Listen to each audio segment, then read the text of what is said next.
everyone, thanks for stopping by my channel. My name is Hillary.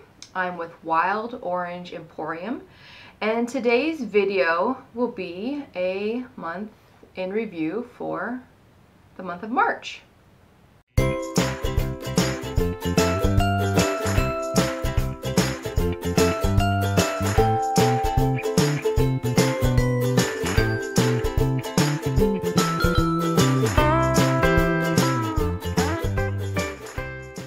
And today's video is all about sales for the month of March, how to price items accordingly, not extensively, but accordingly, some of the things I use, and then also what I'm looking forward to for the month of April.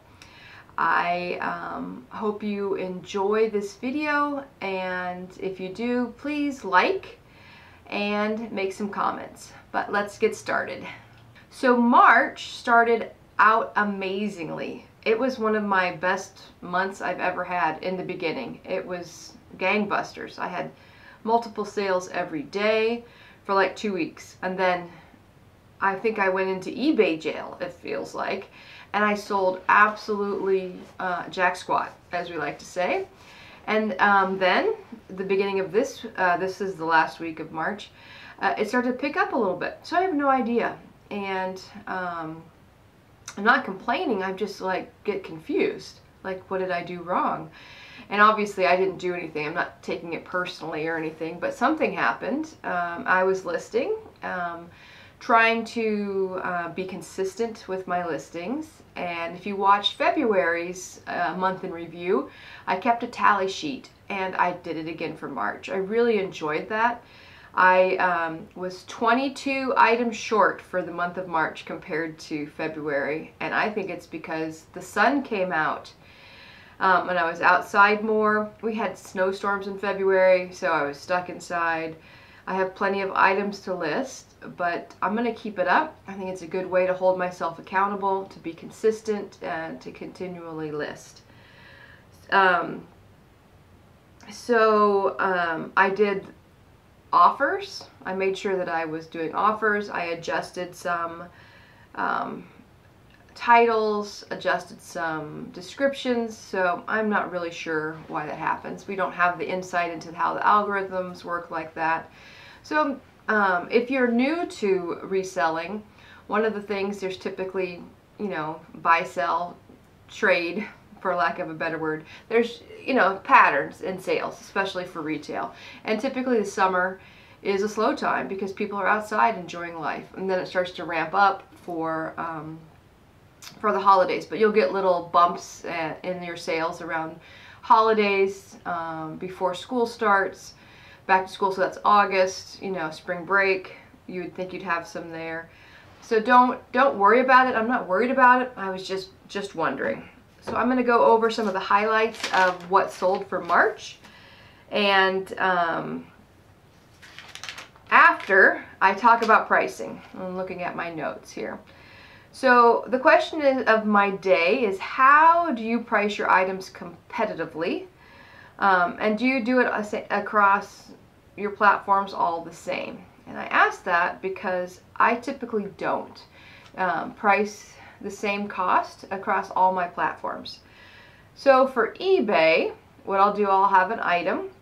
I will look up the comparable sales. If you're on, I don't use my desktop so much for looking up things. I'm always have my phone. So I look up my comps on my phone, comparable listings. If the item has a barcode, I just scan it and it'll show you. And then you can hit filter and see what's sold and completed, and you can toggle those back and forth. You can keep it locked. There's a little lock button if that's all you want to look at is what sold in the past. It's 90 days. Or if you unlock it, then you'll see what's listed, and it'll help you see how you should price your items.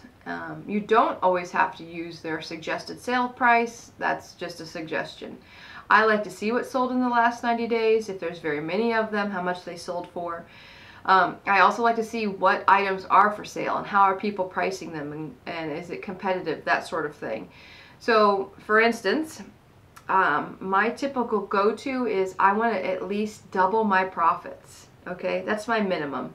I want to at least double my profits.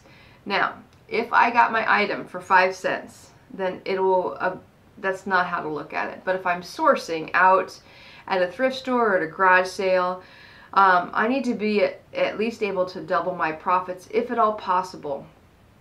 I think it's a standard way. Triple, quadruple, sure, that's great. But I think standard, if I double my profits, is that sale price still competitive with everything else? Does that make sense? If I buy something for 30 and to double it, it's going to be $60, but everybody on eBay is selling their item for 25, well, duh, that's not something I'm going to pick up. $60 is not competitive to $20. I know it sounds simple, but those are the things you need to think about when you're sourcing. Like, for instance, one of the items that's sold, and I'll post it here, is my Lululemon jacket, and I had that in my last thrift haul video. I sourced it for $18. Someone bought it on auction at $75 and then never paid. And of course, it was colder then, so I had to relist it.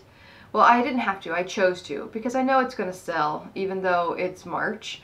And I took an offer for $60, which, you know, those things happen. I have to not take it personally. I can't be thinking about, oh, that person wronged me. Just let it go. This is not a person thing. But sometimes, because I'm one person, I can take things, or I have an emotional attachment to something I'm selling, or get offended because someone lowballs me on an offer. I don't have to accept those offers. So back to the Lululemon. I bought it for $18. I sold it for $60. So 20, 40, 60. I made double plus some, triple. Is that triple? I'm not a math person. But anyways, with fees and everything like that, that was worth it. Now, if I had looked up comps and it was $18 and it was selling for $25 mostly, I probably would not have picked it up, because that's not enough of a profit margin. I'm paying for gas to go source. I'm paying for shipping materials. Essentially, I'm paying for my time. You have to think about what you're paying yourself. Do you want to make $8 an hour? Not really. So think about that. Your time is valuable, and you should price your items accordingly. Okay, so on eBay, I look at the comps. Mercari, I notice, tends to be, I sell things a little lower priced, similar to eBay, but maybe not as much. I don't put everything on Mercari. I mostly put everything on eBay, always. And then Poshmark, I really tried to put some of my higher end items on there, because I think things sell that are nicer on there. I also tend to price, did I say that already? Tend to price higher. You put the original price of the item, and you can Google that, and then you mark it. But with Poshmark, you need to give yourself some wiggle room. I don't think I've had anybody buy something outright. They've always wanted a deal. And I also feel like with Mercari, I think I've had one sale in the year that was not someone sending me an offer. And I feel like Poshmark feels that way a little bit too. eBay, people will buy things outright. It feels like the other two platforms, people just want to send offers, which is fine. I don't mind that at all. People tend to do an offer where I charge shipping, and people's offers sometimes feel like they're making it low enough so they're getting shipping for free. Sometimes when I send offers on Poshmark, I'll do 10% plus free shipping. Play around with it, see what works, see if you can see any rhyme or reason to how people buy. If you are offering free shipping, make sure you price your item just a little bit higher to negotiate that. I don't have high enough volume where I'm making enough money on my other items to offer free shipping. It puts a little skin in the game. And also, speaking of that, I also do, I do accept returns domestic, which means United States, not international. I do returns within 30 days, but they have to pay for the shipping. Because like I said before, I'm doing this part-time. It's just me. I have to handle my costs. So I hope that gives you a little more education on how to Price your items. If you have any questions or comments, please put them below. I would love to have some dialogue. How do you price your items? If it's different, do you use some sort of mathematical equation, or like me, you just kind of eyeball it? So I wanted to go through what sold, my highlights. As I said before, I sold the Lululemon, the black Lululemon jacket. I had some great people on eBay help me because which version it was and what size it was. So in Lululemon, the size, if the tag is worn out, is inside a pocket. There's a little sticker, so that was very helpful. I can't remember who it was that helped me with that. And then either her or someone else told me what the style of the jacket was. So thanks, eBay family. That was really nice. I also lotted up these makeups. It's La Creme or La Creme. I've gotten these on my Amazon return auctions, and they usually cost me like 5 cents. And I was not going to do them individually because they don't sell. They're not a huge, well, at least in my understanding, they're not a huge name brand like L'Oreal. So I lotted them up, sold them for $10. Oh, this was nice. This R&M dress, or ink, I think it's it might be a JCPenney brand. I took an offer on it, and the lady was so nice in her response. She said she wore it to church, and I said, thank you for responding. I'm glad you liked it. She asked if I had any more, and she sent me a picture of herself in the dress. It was very cool. I love having that rapport with people. I sold these Ralph Lauren loafers. They're older, in excellent condition. I sold them really well. $60, I think is what it is.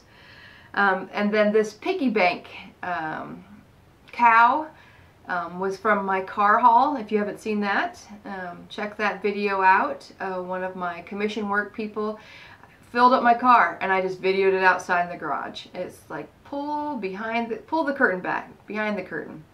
So I think I took an offer for $15 on that, which was pretty comparable to the other sales.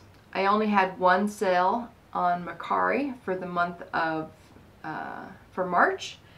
For Poshmark, I sold the Hello Kitty kit. That was in one of my Amazon return videos. It was a lunch kit. What does that say? Am I reading it?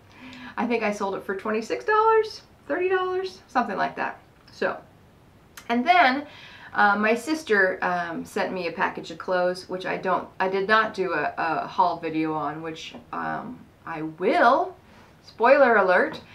One of the videos, she should have put it in the mail this week, is a video. I'm going to make a video of what she sends, and I'll do total surprise. So it'll surprise me, it'll surprise you. But I sold cut from the cloth jeans, plus size. And that went really well. Plus, I sold a bunch of her other stuff. She has great taste. I think I've said that before.